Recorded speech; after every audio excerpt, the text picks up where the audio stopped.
Welcome to the second Padre Pregame Football Chat.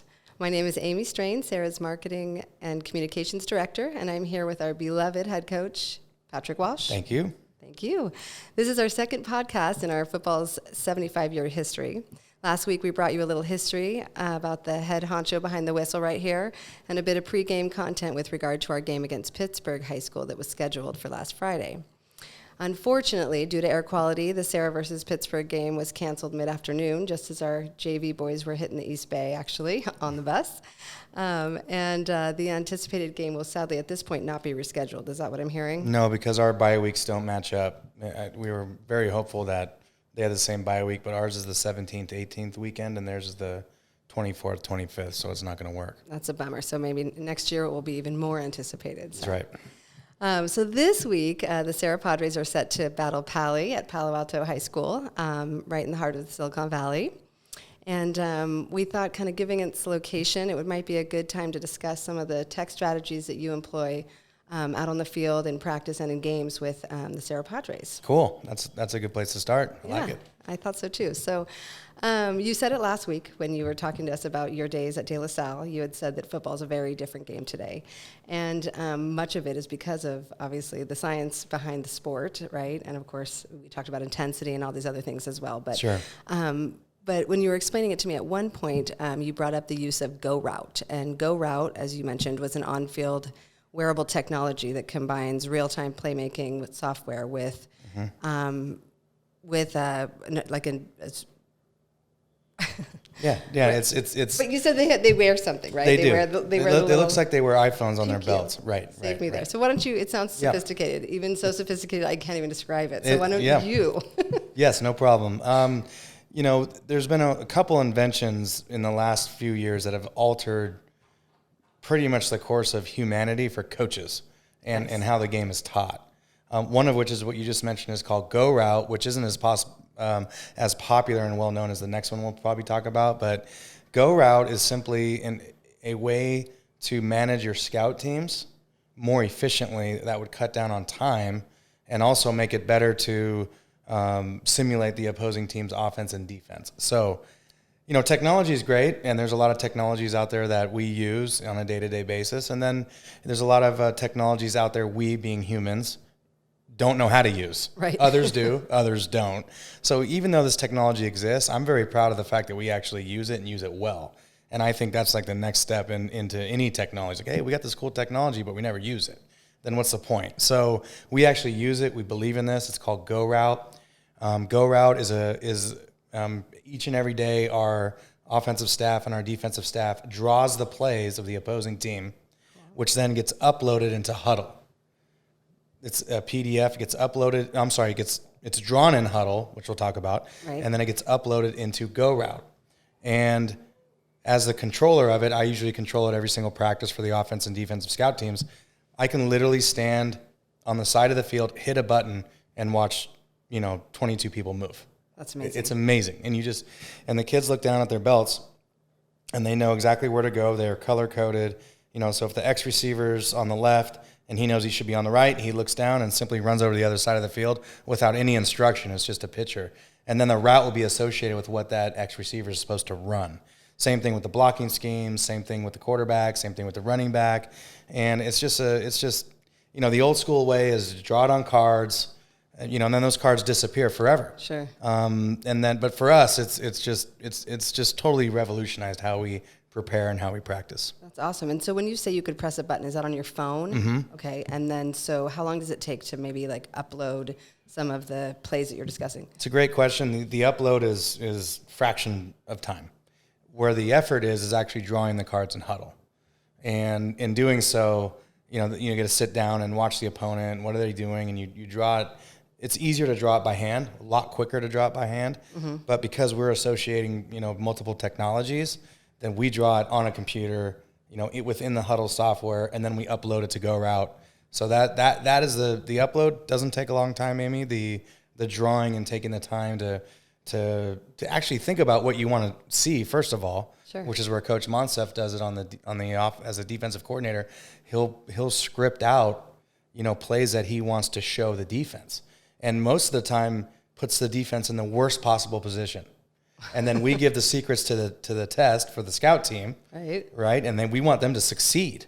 But then obviously the defense, if they do well, then and they do their jobs. But that's kind of and I think it's important to stress the technology. But for me, I think it's more important to stress the people behind the technology, because not everybody does what our coaching staff does, which is spending the time to prepare for practice. So John Wooden would say for every 1 hour of practice, he scripted 2 hours prior to it. Wow. So he doubled the amount of time preparing for practice than the hour it actually takes to practice. Now, I don't know if we're on John Wooden. I don't even know if it's blasphemy to say that, but the concept is still the same, that we prepare a lot to use the technologies that we're talking about today. Exactly. And I mean, just the use, just spending much less time to actually be able to run the plays and have the boys learn them and correct and challenge each other. So what do they have that's wearable? Like, what exactly does that look like? It basically looks like, so it's on a belt and it's in a protective sleeve, and it looks like an iPhone, like an iPhone 12 Max. It's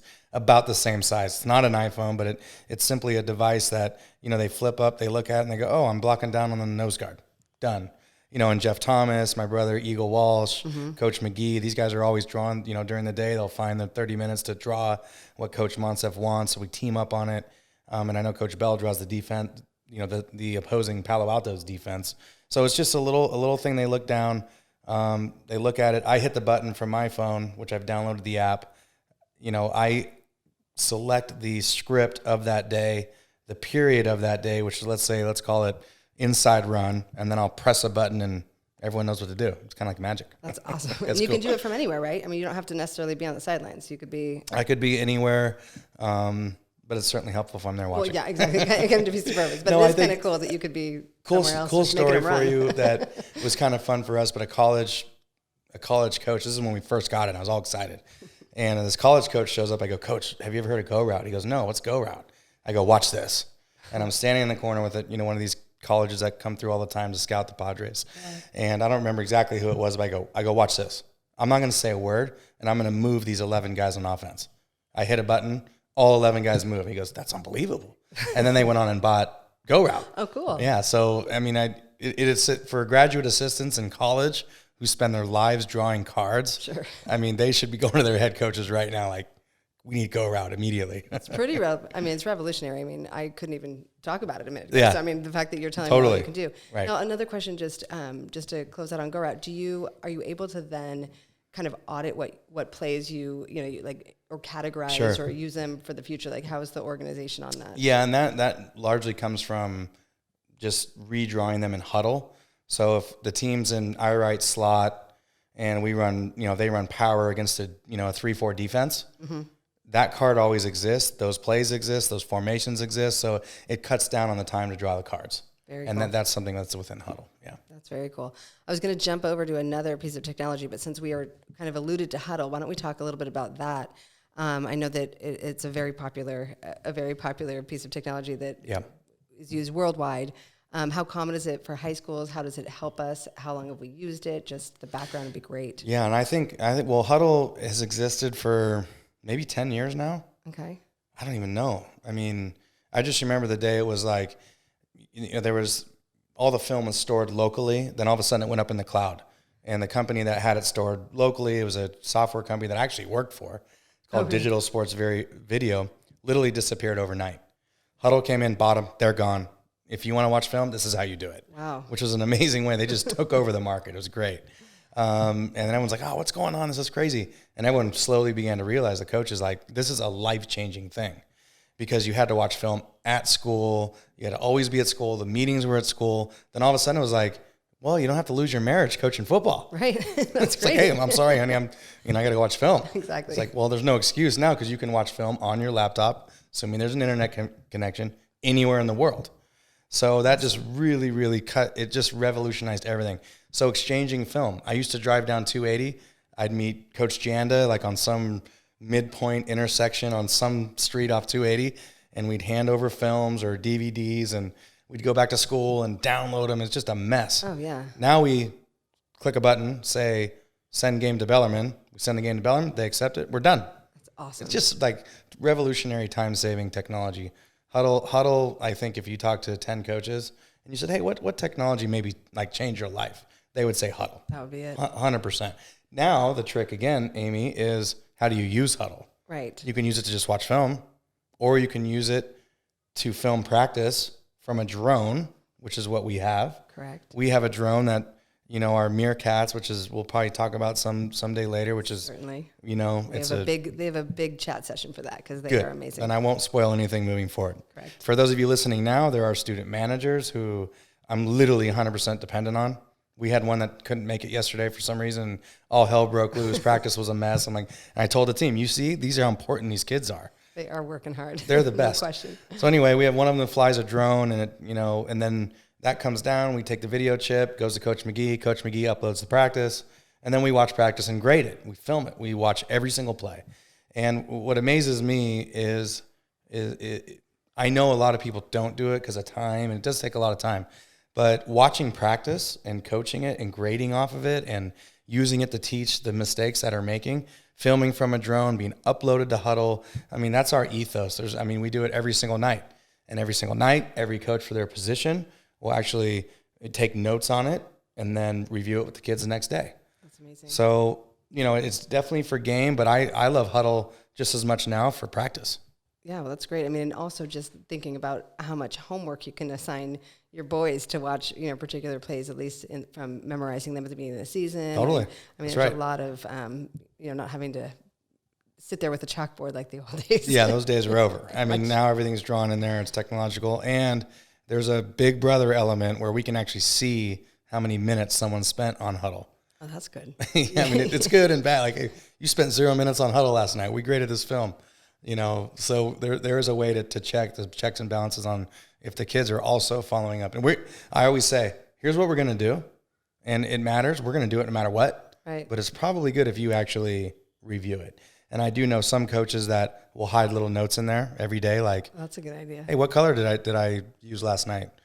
And if they don't answer yellow, that means they're not watching the film. Right, a little football honor code there. Never hurt. It's not what we know as coaches. It's always what they know as players. So, right. That's great. Yeah. So with the drones, is that a lot of time and output for who does it? It's Alex, right? It's varied. Yeah. No. Yeah. It varies who does it.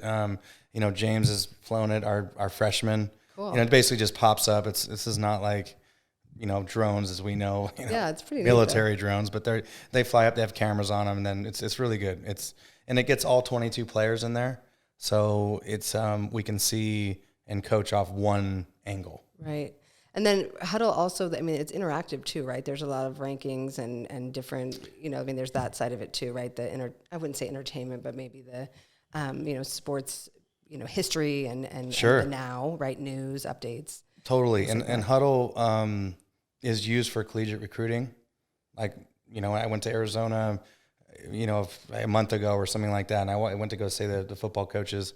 And when I walked in there, watching Huddle highlights. So now, like being a coach and knowing that, our main responsibility is to grow these kids emotionally, spiritually, hopefully academically, hopefully athletically, they actually move on to go play college. We used to spend a lot of time, making highlight films for kids. Now it's like, make it yourself. That's wonderful. And then we'll help you. you. Oh my God, it takes, and now it's like, it's not, hey, you just care about the 3 kids that might be able to play Division I, which is a lot on any team. Sure. But it's like anybody who wants to play football at any level can make their own highlight film. And I think that's another, there's so many aspects. Messaging. Huddle is our number one communication tool. So they have to be in Huddle. They're in our roster in Huddle. Mm-hmm. They have to put their phone number in there. We all know kids don't read emails, never read emails. Right. Like my son has 8,348 unopened emails. It's making Rosie crazy over here. Oh, you just don't even bother. It's like, you see it in your own home, but it's, they'll read a text message, boom, oh my God, a text message. So we can message from Huddle that immediately sends to their phone in important messaging. That's amazing. That's it's great. very, very cool. Another tool. That's wonderful. Yep. I'm sure it's just getting better and better, right? So that's great. Yep. Another technology that you use in your football prep is Bridge Athletics, and yes. That's just conditioning, athletic training. And can you tell us a little bit about that? Yeah, so that's, on the conditioning side of things, strength training, tracking kids' attendance, tracking their gains, tracking their weight gain or weight loss, depending on their goal. You know, it basically is, are we getting better?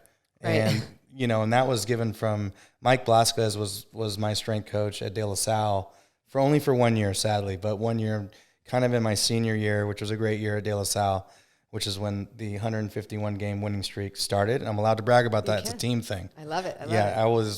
I have a ring that has a 151 on it, and it's the only other ring I'll ever wear besides my wedding ring. Very nice. Because it's such a team thing. Anyway.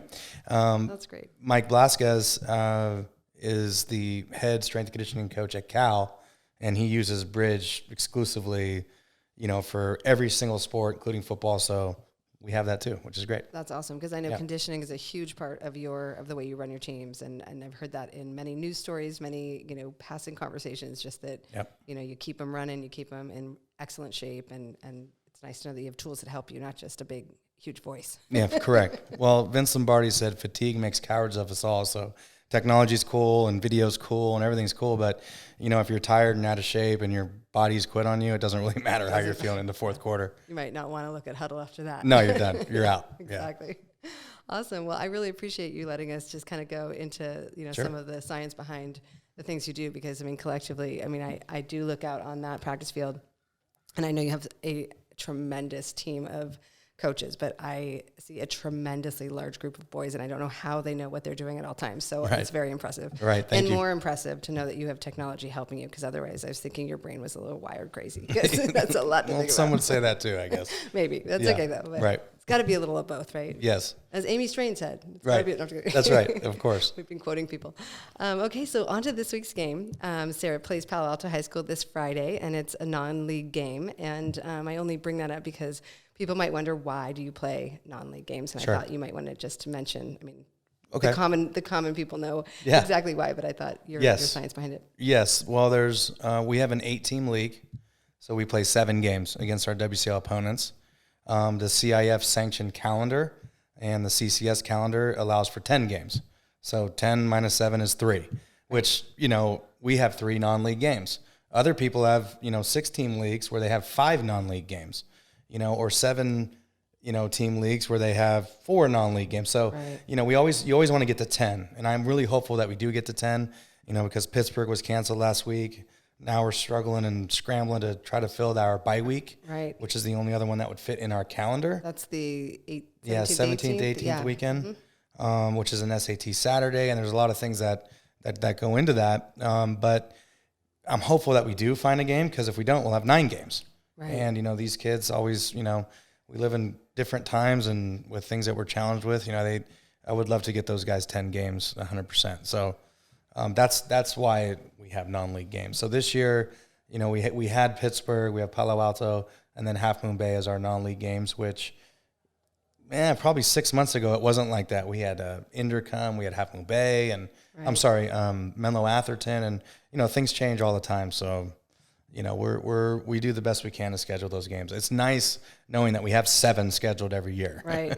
That's what makes it a great, strong league like we have in WCAL. Fantastic. And you prepare for them just as though they're league games, though, right? Like, I mean, you go out there just as hard, just as tough, and you don't play that non-league. We don't, but I will say, and I'd be lying if I said the history of Sarah High School lends equal weight to a non-league game than a league game. Yep. Bottom line is one of the first things I learned, I think I said it last week, the WCL matters. Right. And it's like, hey, you know, we lost this non-league game against whoever. You know, if you say you lose a league game versus Reardon or a league game versus anyone, that's not good for business. Sure. No, I get it. No, the fans want us to win WCL games. So in choosing opponents, which isn't always like, hey, I'm going to choose them, and we're going to play those people. Right. It doesn't always work that way. As a matter of fact, it never works that way. So scheduling in the preseason is an art.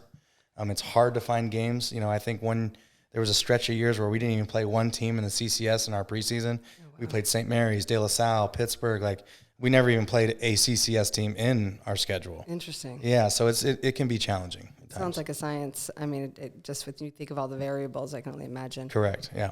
Well, in one of the few top games that wasn't canceled last week due to air quality and wildfires, St. Ignatius Wildcats beat the Palo Alto Vikings 28-7. Yep. Did you watch the highlights of that game? Did you read about that game? Because we were kind of jonesing to play football. There was about 30 players, and the majority of our coaching staff actually went to the game. Love it. That's so, great. It was kind of a nice breath of fresh air to see thousands of kids in the stands. I thought Palo Alto did an amazing job with celebrating the high school experience, and I know those kids, haven't really had a lot of opportunities in that in the last 18 months, and just going down there, seeing the crowd from SI show up. But, we actually sat on the SI side. I hope that doesn't offend any Padre fans, but, Not until we play them. Well, of course. But, looking across at the Palo Alto stands, I think they had like a whiteout night, and their stands were full. The band was playing, and it just, after what we went through on Friday, it was just kind of nice to get out and see kids and families and a student body actually enjoying high school football, which has been so sorely missed, in the last 18 months. Yeah, well, the highlights look great. It sounded like it was just, the feeling was there. And how do you think they played, though? I mean, you said they did a great job. I mean, yeah. Now, as you look at them, maybe not watching a game that you're not coaching a team in, what do you think looking forward? They have a really good quarterback. That's the strength of their team at this point. I would say offensively, that's the guy that is the strength of their team. And you always look at who's their best players, and their quarterback is clearly their best player. They run the ball decently. I thought SI did a good job. SI always does such a good job of being in the right place at the right time. They're so well coached, and that's why, it's always a great game. Right. And we take the Wildcats very seriously. I thought they did a good job of being prepared and scheming in the very first game. Palo Alto had some untimely turnovers. They were driving the ball. The game was close at halftime. Mm-hmm. And then there was an interception for a touchdown by SI. Kid jumped a route that kind of put the game within multiple scores. But, again, it was a great night for high school football. I thought both teams, just seeing the elation of them playing, which we didn't get to do, right, makes me very, very excited about this opportunity Friday night. Nice. Well, you said their offense is looking pretty good. How do you think you're going to slow them down? Well, we got to defend the pass. Mm-hmm. I mean, that's the strength of the quarterback. But in making them like any team one-handed, which would be, we stop the run, get them to throw the football. We know those situations happen. Our secondary coaches, Coach McGee, Coach Monsef, hopefully that gets us to be opportunistic to get some of our own turnovers. Very cool. Very cool. And how many times have we matched up against Pali? Do we have much history there? I don't know historically. I can tell you in my time we've played them once. Ooh. And we played them in an amazing playoff game at Palo Alto. We were on the road, and I'll never forget this. Eric Redwood is actually from that area. And for those of you that don't know Eric Redwood, he's one of the best running backs the school's ever had. Really? Oh, my God, yeah. What year is he? Shoot, that's a tough question. I'm sorry. We'll look him up. We'll bring it to you next week. Yeah, I don't want anyone to get offended about not knowing graduation and teams and all that stuff. I'm talking to my players. If any of my former players are listening, they're all just one team to me. Got it. So I can speak, I can remember every minute detail with the exception of exactly when people graduated. It also messes with me that they play in the fall but graduate in a different year. So, hey, I graduated in 2015. Then I'm like, okay, you're on the team at 2014. Then I got to figure all that out. Anyway, right. But Eric Redwood, he had a night that will be remembered forever in Padre history down there. Palo Alto had a quarterback that went to Stanford, big monster kid. Can't remember his last. I think it's Christ maybe. But just a big arm. It was a wild night. And at the end of the day, this kid, Eric Redwood, was not to be denied. And there's a funny story that we kind of share a locker room, or we did back then. And we heard some of the Vikings actually saying Eric's name out loud. And I think he got offended to that. I think we actually went to the restroom before the game, and they're like calling him out. And then Eric just went crazy. I don't know the exact stats, but I think he had close to 300 yards rushing and a lot of touchdowns, and it was a fun night. So that's what is it? 2013. 2013. When he graduated, or when we played him? When he graduated, so that was 2012. See, there's the math. See, there you go. So last time we played them in my tenure was in 2012 in a playoff game. That's awesome. That's great. Wonderful. And looking at your Padres, like you had mentioned, they were disappointed not to play. But so how has this last week of practice been? Like, what have you stressed in practice? Well, we all know that we've went through some other difficult things last week, and we haven't had players around for 7 days, and they all come back today. Today's Wednesday, and I know the excitement of getting our team back. For sure. And this is something that the 2021 coaches in the state of California are going to have to deal with, and we had to deal with the first week, thank God none of those kids tested positive. It didn't seem like it's, everyone's back now. Everyone tested negative. We'll have a full practice today. So how was Monday, Tuesday? It was, we're cobbling things together as we did last week, and the kids that were on the field, we had great practices and we're running around. But when you get thin, if one kid has to, miss to do something else, then you're really, really thin. Sure. It goes fast. Oh my gosh. It's like, oh my God, we don't have this guy, and this guy. It's hard to practice, to be honest with you. So I'm actually really looking forward to practice today on a spiritual level, just to have all the kids back that want to be out here so bad. That's great. I mean, it's been quite a week of emotions, so I'm glad you get to celebrate that connectedness. Thank you. So this is the first test on the road this year, first test at all this year. Yeah. And how are the boys feeling? I know they were super pumped up last Friday. Yeah. What's the comfort level? Well, I think it's high because, we're living in these times where, and everyone says, hey, stop and smell the roses and really enjoy your day because you never know if you're going to get tomorrow. Right. And there's a lot of truth to that, particularly now. And you even just look at the last season, like all those kids didn't have anything. And it, was not until February 19th, 2021, when it was like, oh gosh, we could have something. Right. And that was like, that's like all or nothing, like no games. And last week we lost a game.